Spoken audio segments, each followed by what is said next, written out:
I am back. Turn on notification bell, don't miss updates. तो आ गए आप, कैसे हो दोस्तों? आज हम बात करेंगे शेयर मार्केट के बारे में कि क्या बीमारी है शेयर मार्केट, क्या इससे रातों रात अमीर बना जा सकता है, क्या इसमें निवेश करना चाहिए, रिस्की है, विस्की है, क्या है ये? हेलो एंड वेलकम दोस्तों, मैं हूं इंद्रेश कुमार और आप देख रहे हैं टेक्निकल दोस्त। क्यों पैसा पैसा करती है, क्यों पैसे पे तू मरती है। भाई देखो, सबसे पहले तो इस बीमारी को निपटाते हैं कि क्या है शेयर बाजार। भाई देखो, शेयर बाजार वो जगह है, वो सिचुएशन है जहां पर शेयर को खरीदा या बेचा जाता है। पहले तो ये समझ लो कि शेयर है क्या।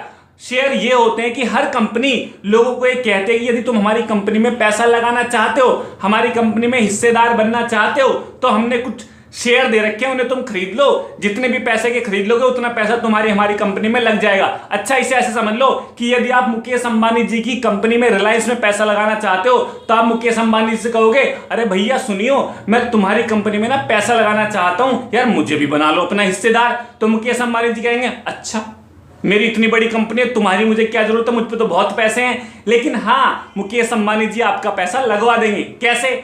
आपको उनके शेयर खरीदने होंगे। उन्होंने अपने शेयर जारी कर रखे हैं और आप चाहो तो उनका शेयर खरीद लो, जितने का भी शेयर खरीद लोगे। जैसे मैं मान लूं कि रिलायंस इंडस्ट्रीज लिमिटेड का शेयर है 1619 रुपए का, करीब इतना चल रहा है। तो यदि आप उनकी कंपनी में पैसा लगाना चाहते हो तो आप 1619 रुपए दो, उनका एक शेयर खरीद लो। अब आप उनकी कंपनी में 1619 रुपए लगाकर उनकी कंपनी के हिस्सेदार बन गए हो, और कंपनी को जब भी फायदा होगा तो वो लाभ बांटती, जिसे हम लाभांश कहते हैं, डिविडेंड कहते हैं, उसे जब भी देगी तो आपको 1619 रुपए के हिसाब से मिल जाएगा, क्योंकि वो कहेंगे भाई तुमने भी तो 1619 रुपए लगाए हैं, तो अपना हिस्सा ले जाओ। इसी तरह आप 1, 2, 3, 4, 50 जितने भी उनके मैक्सिमम लिमिट के शेयर होते हैं, 100, 200, 500 जितने भी होते हैं, उनमें से आप जितने चाहो उतने शेयर खरीद सकते हो। इसी तरह बहुत सारी कंपनी होती हैं जो अपने शेयर जारी करके रखती हैं, जिन्हें आप खरीद कर कंपनी में पैसा लगा सकते हो। तो इसे कहते हैं शेयर। शेयर खरीदने का मतलब है आप उस कंपनी के हिस्सेदार बन गए हो।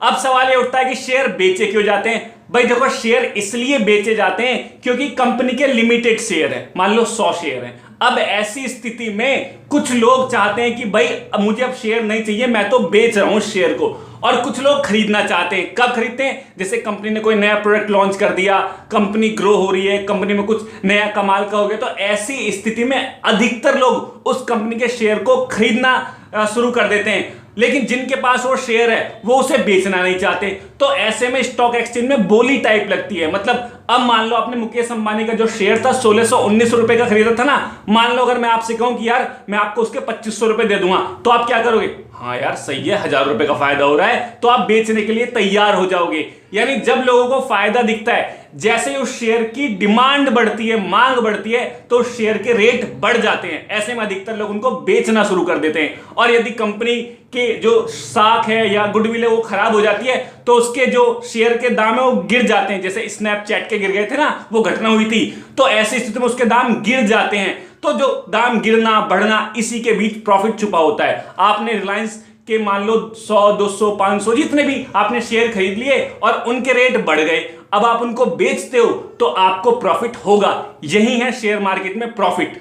तो अगर मैं एक ही लाइन में कहूं तो शेयर बाजार में सभी कंपनियों के शेयर खरीदे और बेचे जाते हैं, जहां पर उनके रेट घटते या बढ़ते रहते हैं कंपनी के प्रोजेक्ट या कंपनी के कार्य के हिसाब से। और इन्हीं शेयर को खरीदने या बेचने का स्थान होता है शेयर मार्केट, और वहीं से होता है प्रॉफिट। अब आपको लग रहा है भाई ठीक है समझ आ गया, पर यह काम कहां करना है? भाई देखो, 2 स्टॉक एक्सचेंज है। स्टॉक एक्सचेंज मतलब जहां पर शेयर को खरीदा और बेचा जा सकता है, बीएससी और एनएससी। बीएससी यानी बॉम्बे स्टॉक एक्सचेंज और एनएससी नेशनल स्टॉक एक्सचेंज, जहां पर इन शेयर को खरीदा और बेचा जाता है। आपको वहां खुद नहीं जाना, हेलो भैया एक शेयर दे दियो मुकेश अंबानी का, एक शेयर दे दियो विप्रो का, ऐसे वहां पे आपको डायरेक्टली नहीं जाना। वैसे पहले हुआ करता था ये काम, बोली जो वहां डायरेक्ट लगा करती थी, लेकिन आजकल कंप्यूटर फोन की मदद से काम हो जाता है, आपको कहीं जाने की आवश्यकता नहीं पड़ेगी।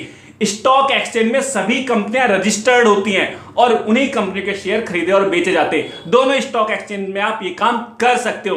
अब आपको लग रहा है कि भैया समझ आ गया, बड़ा अच्छा मजा आ रहा है, तो शुरू कैसे करें, मतलब करना क्या है, एक्चुअली शुरू कहां से करना है? भाई देखो, एक्चुअली सूरी ऐसे करना होता है कि जब आप किसी कंपनी का शेयर खरीदना चाहते हो तो आप डायरेक्ट बीएससी या एनएससी नहीं जा सकते, हेलो भैया एक शेयर दे देना, ऐसे डायरेक्ट नहीं जा सकते। बीएससी ने और एनएससी ने कुछ लोग रख रखे हैं जो आपके लिए शेयर खरीदेंगे और आप जब चाहोगे तो उन शेयर को बेचेंगे, उन्हें कहते हैं ब्रोकर। केवल उन्हीं की मदद से आप शेयर खरीद सकते हो या बेच सकते हो। आप कंप्यूटर पे काम कर सकते हो, आप फोन के जरिए भी ये काम कर सकते हो, तो उन्हीं के जरिए खरीदे और बेचे जाते हैं शेयर, ब्रोकर के जरिए। आपको इसके लिए एक डीमैट नामक अकाउंट खुलवाना होगा। डीमैट अकाउंट खुलवाने के लिए बहुत सारे ब्रोकर आपको मिल जाएंगे, गूगल पे मिल जाएगा, मैंने भी डिस्क्रिप्शन में कुछ लिंक दिए हैं, और हमारे जो बैंक होते हैं वो भी हमारा डीमैट अकाउंट खोलते हैं। क्या है डीमैट अकाउंट? डीमैट अकाउंट में ही जो आप पैसे रखते हो उन्हीं के जरिए आपसे पैसे लेकर आपके शेयर खरीदे जाते हैं और बेचने पर पैसे उसी में डाले जाते हैं। और उस अकाउंट को, डीमैट अकाउंट को आपको सेविंग अकाउंट से लिंक कर दिया जाता है। जो भी पैसे आप चाहो ट्रांसफर करके निकालना चाहते हो तो वो वहां से ट्रांसफर होंगे। डीमैट अकाउंट में वो पैसे रखे जाते हैं जिनसे आपको शेयर खरीदना है, और बेचने के बाद जो पैसे आने वो आपके डीमैट अकाउंट में ही आएंगे।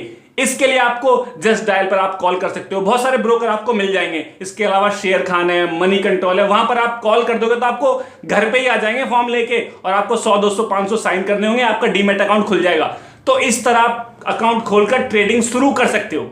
अब एक सवाल के प्रति लोगों के मन में बहुत चुलबुलाहट मचती है कि क्या शेयर मार्केट में रातों रात अमीर बना जा सकता है? जी हां, शेयर मार्केट में रातों रात अमीर बना जा सकता है। कैसे? मान लो आपने किसी कंपनी के 2 लाख रुपए के 3 लाख रुपए के शेयर खरीद लिए और वो कंपनी बहुत तेजी से ग्रो कर गई, एक ही दिन में उसके शेयर बहुत ज्यादा बढ़ गए क्योंकि उसकी डिमांड बहुत ज्यादा बढ़ गई, नए प्रोडक्ट लॉन्च हो गया, ऐसा कुछ हो गया।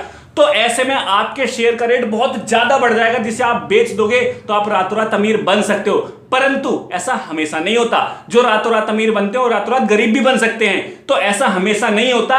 आपको एक बात समझनी होगी इस बात के लिए कि आप शेयर मार्केट में जो भी शेयर खरीदते हो कोई तुक्का नहीं है कि भाई खरीद लो पोसम पा, जेल की रोटी खानी पड़ेगी ढप, ऐसे कोई शेयर खरीद लिया नहीं। जब भी आप कोई शेयर खरीदो तो उसके बारे में पूरा होमवर्क करो, उस कंपनी का जो इतिहास है वो जानो, कंपनी की सारी डिटेल आपको लेनी होगी कि कंपनी में संभावना है कि नहीं। यदि मैं आपसे कहूं कि मेरे YouTube चैनल में पैसा लगा दो तो आप क्या देखोगे? सारी वीडियोस देखोगे, फ्यूचर देखोगे कि भाई क्या बताता है, कैसा नहीं, सब कुछ आप देखोगे ना। तो ऐसे ही आपको कंपनी के शेयर खरीदने से पहले कंपनी के बारे में जानकारी लेनी होगी, तभी आप शेयर खरीदो, वरना शेयर नहीं खरीदा जा सकता। और वो तुक्के की बात है कि अचानक से शेयर बढ़ जाते हैं तो रातों रात अमीर भी बन जाते हैं।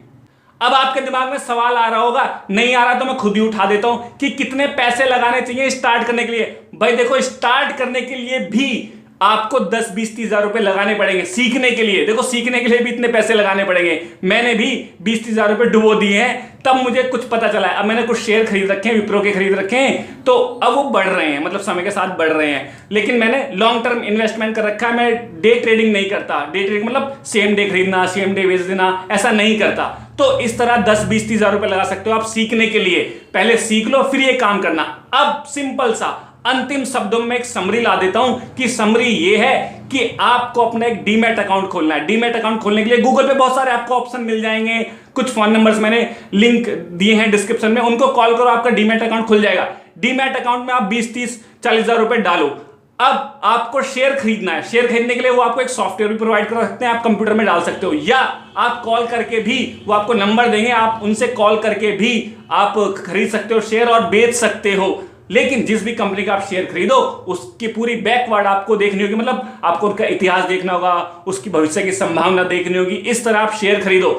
दूसरी बात, आप जब भी शेयर खरीदो तो हो सके तो लॉन्ग टर्म के लिए इन्वेस्ट करो। कुछ लोग ऐसे करते हैं, शेयर को सुबह खरीदते हैं, 9:15 पर शेयर मार्केट यानी स्टॉक एक्सचेंज खुलता है, 9:15 पे खुलता है, 3 बजे बंद हो जाता है, ठीक है। तो कुछ लोग सुबह खरीदते हैं और दोपहर तक उनके शेयर के रेट बढ़ जाते हैं और दोपहर को बेच देते हैं। रोज ऐसा काम करते हैं, परंतु इसमें नुकसान भी होता है। मान लो आपने एक दिन 10 हजार कमाए, दूसरे दिन सारे लगाए, तो सारे भी जा सकते हैं। यदि आप चाहते हो अच्छा प्रॉफिट तो आपको लॉन्ग टर्म इन्वेस्ट करना चाहिए, महीने 2 महीने, साल 1.5 साल, इस तरह आपको इन्वेस्ट करना चाहिए, तो आपको प्रॉफिट जरूर होगा, ये ध्यान रखना है। और अंतिम बात जिसे मैं ध्यान रखने के लिए कह रहा हूं, प्लीज उसे ध्यान सुन लेना।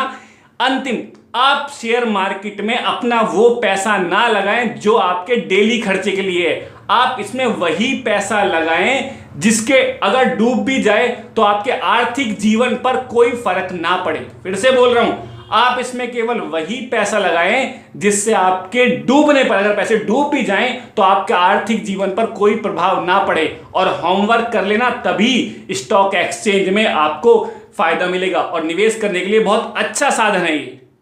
और कुछ इंपॉर्टेंट लिंक्स मैंने मदद के लिए डिस्क्रिप्शन में दिए हैं, हो सके तो देख लेना। और वीडियो अच्छी लगी हो तो लाइक और शेयर कर देना। दिल में कोई भी बात हो तो कमेंट जरूर करना। और मेरे नए मेहमानों से रिक्वेस्ट है कि हो सके तो यार सब्सक्राइब कर लेना। भाई एक लड़का कहता है अपनी गर्लफ्रेंड से, सुनो शायद मैं तुमसे अब शादी नहीं कर पाऊंगा, जब तुम कॉलेज गई थी ना तो मैं तुम्हारे घर गया था। तो लड़की बोली, क्यों, पापा मिले थे क्या? कह रहा नहीं, पापा नहीं मिले थे, तुम्हारी छोटी बहन मिली थी।